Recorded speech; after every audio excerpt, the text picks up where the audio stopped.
Hi teachers, my name is Lori Mustain and I'm here to share my passion for teaching writing by sharing with you simple tips and tricks to make your writing workshop thrive. In today's lesson, I'm going to share some ideas of how to get your kids to use the most important details in their writing.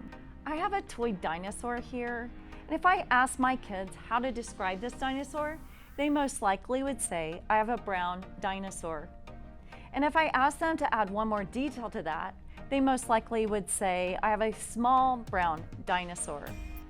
Kids normally will jump to size words and color words because that's all they really know how to use in their writing. So I tell my kids, if you wanted this dinosaur for Christmas and you could only give your parents 2 details, what 2 details would you give them? So if I can only give them 2 details and it's all about what I want for Christmas, I don't think I would go with brown dinosaur because I might not get a T-Rex dinosaur. I could get a velociraptor, I could get all kinds of different types of dinosaurs, and I definitely want a T-Rex. So if I could only give my parents 2 details, I most likely would say I want a T-Rex dinosaur. Now, if I could give my parents 3 details, then I might want to say something about what the dinosaur looks like. Perhaps I could say a ferocious looking T-Rex dinosaur or a vicious looking T-Rex dinosaur. I might say I want a T-Rex dinosaur with sharp teeth.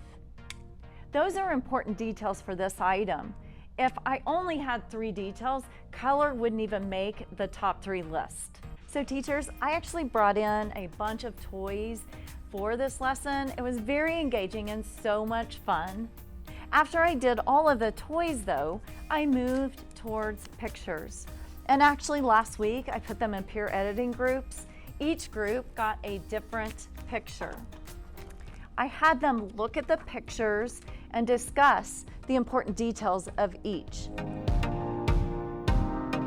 Holt, explain to us what you thought about. What are the 2 most important details with the Rubik's Cube? 3x3 Rubik's Cube. A 3x3 Rubik's Cube, because we talked about, when you say Rubik's Cube, most Rubik's Cubes look like this. They have primary colors, they look like this, but there are Rubik's Cubes that are 4x4s.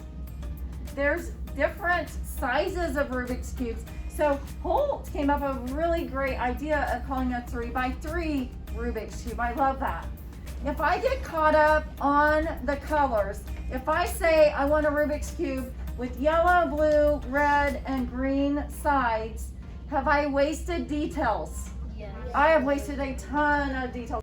After each group shared their top 3 details for their items, we then moved towards a modeling session. So we're gonna try to describe the headphones. So here are the headphones. What 2 details did we come up with? Blake. Brand and wireless. The brand and wireless was really important. So the 3 details would be the brand, wireless, and then we also talked about that they're headphones. We have to say headphones, right? So what I'm going to do is I'm going to use my sentence starter with the transitions that you guys are so good at using. First, A, and then I'm going to fill in the blank. So I'm going to add it to my start. First, why would I put first here? Why wouldn't I start with finally? June. It's the first item. It's the first item. I wouldn't start with finally because finally is what?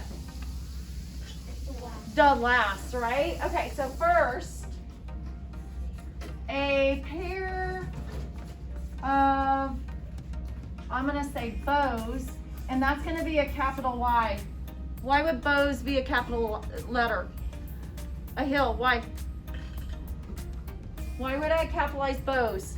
It's the name of the headphones. Why would I capitalize it? It's a proper name. It is a proper noun, so we need to capitalize it. First, a pair of bows, wireless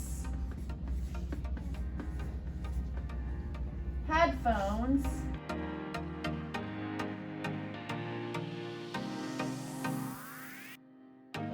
Is this better than I want some headphones? Yes. Oh, so much better, right? Teachers, this is an example of what your lesson can look like in the end.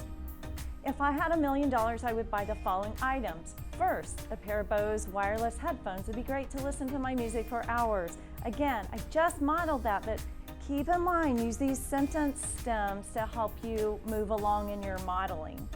Next, I would definitely want a smooth moving 3x3 Rubik's Cube to keep my brain sharp and active. Again, I use the sentence stem down here. Then finally, a hoverboard with flashing lights would top the list.